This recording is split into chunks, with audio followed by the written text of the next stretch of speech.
Everyone, welcome back to my another new blog. আজ হলো শ্রাবণ মাসের শেষ সোমবার, মানে চতুর্থ সোমবার। তাই আজকে আমি ভেবেছিলাম যে বাড়িতেই পুজো করব, কোনো মন্দিরে যাব না। যেহেতু আমি বাড়িতেই আছি তাই সকাল সকাল স্নান সেরে রেডি হয়ে বেরিয়ে পড়লাম দাদার সঙ্গে বাজারে যাওয়ার জন্য। আচ্ছা, আগে তোমাদের বলে দিই যে আমি বাজারে কেন যাচ্ছি। আমি বাজারে যাচ্ছিলাম এই কারণে যে আমাদের বাড়িতে কিন্তু শিবলিঙ্গ ছিল না। আগে যেটা ছিল সেটা ছিল সাদা পাথরের। আর আমি শুনেছি যে সাদা পাথরের শিবলিঙ্গ নাকি ঘরে পুজো করতে নেই, মানে অনেক বাজবিচার আছে, অনেক নিয়ম আছে। সেই কারণে আমরা ওই শিবলিঙ্গটাকে আমাদের একটা চেনা পরিচিত বট গাছের গোড়ায় রেখে এসেছিলাম। আর যেহেতু আজকে আমি ঠিক করেছিলাম যে আমি ঘরেই পুজো করব, তাই যেই ভাবা সেই কাজ, বাজারে বেরিয়ে পড়েছি এই কারণে যে আমি আজকে একটা শিবলিঙ্গ কিনবো, কিনে তবেই ঘরে পুজো করব। তো তোমরা কি আমার মতো এরকম কেউ করেছো কোনো দিন? যাই হোক, আমার কিন্তু শিবলিঙ্গ কেনা কমপ্লিট হয়ে গেছে। তারপর আমি দাদার সঙ্গে চলে গেছিলাম পেট্রোল পাম্পে গাড়িতে তেল ভরার জন্য। ওখান থেকে বেরিয়ে আমরা চলে গেছিলাম একটা মিষ্টির দোকানে টক দই কেনার জন্য।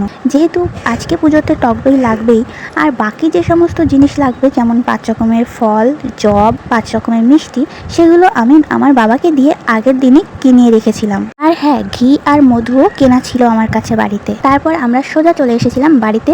আর দেখলে তো রাস্তার মাঝখানে বিড়ালটা কিভাবে আমাদের পথটা কেটে দিল।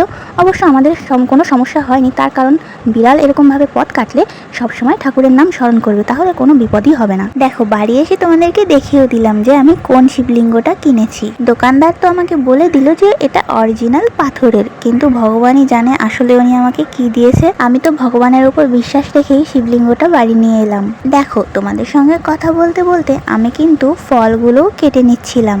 আর জানো তো, আমার কিন্তু নিজে হাতে সমস্ত কিছু গুছিয়ে পুজো করতে বেশ ভালোই লাগে। আচ্ছা, তোমরা কে কে শ্রাবণ মাসে কটা সোমবার ব্রত রাখতে পেরেছো একটু বলো তো?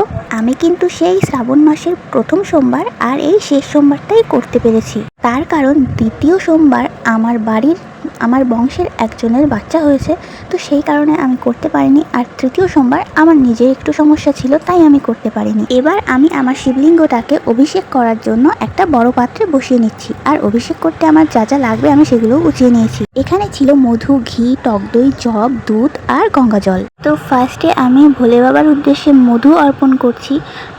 মধুটা ভালোভাবে শিবলিঙ্গে লাগিয়ে নিলাম। তারপর আমি ভোলে বাবার উদ্দেশ্যে অর্পণ করছি ঘি। ঘিটা দিয়ে ভালোভাবে পুরো শিবলিঙ্গটা মাখিয়ে নিতে হবে। ঘিটা ভালোভাবে মাখিয়ে নেওয়ার পর এরপর আমি অর্পণ করব টক দই। এটাও ভালোভাবে পুরো শিবলিঙ্গটাকে মাখিয়ে নিতে হবে। টক দই ভালোভাবে মাখিয়ে নেওয়ার পর আমি অর্পণ করব জব, কারণ চতুর্থ সোমবারে জব অর্পণ করতে হয়। তারপর ভোলে বাবার পছন্দের ফুল, বেলপাতা, দুব্বা দিয়ে দিলাম। এবার অর্পণ করব কাঁচা দুধ, তার সঙ্গে কিছু কালো তিল। সব শেষে গঙ্গা জল দিয়ে ভোলে বাবার অভিষেক সম্পন্ন করলাম। অভিষেক শেষ হওয়ার পর শিবলিঙ্গটিকে ভালো করে পরিষ্কার একটা কাপড় দিয়ে মুছে নিতে হবে। তারপর আমি শিবলিঙ্গটিকে আসনে পাথর বাটিতে বসিয়ে দিলাম।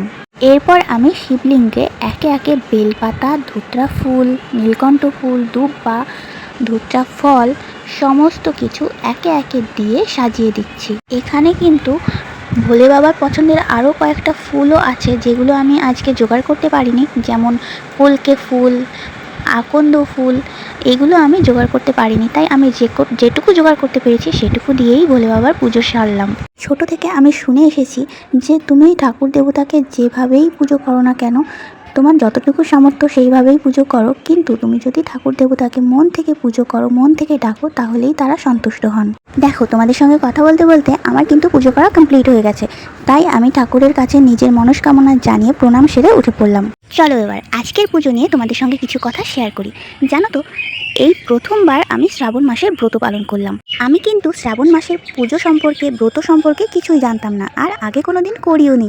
ওই ঘরে যে শিবলিঙ্গ ছিল সেটাতেই পুজো করতাম সোমবার সোমবার করে। বিয়ে হয়ে শ্বশুরবাড়ি যাওয়ার পর আমার এক জায়ের মুখ থেকে শুনেছি যে উনি নাকি শ্রাবণ মাসে ব্রত পালন করে।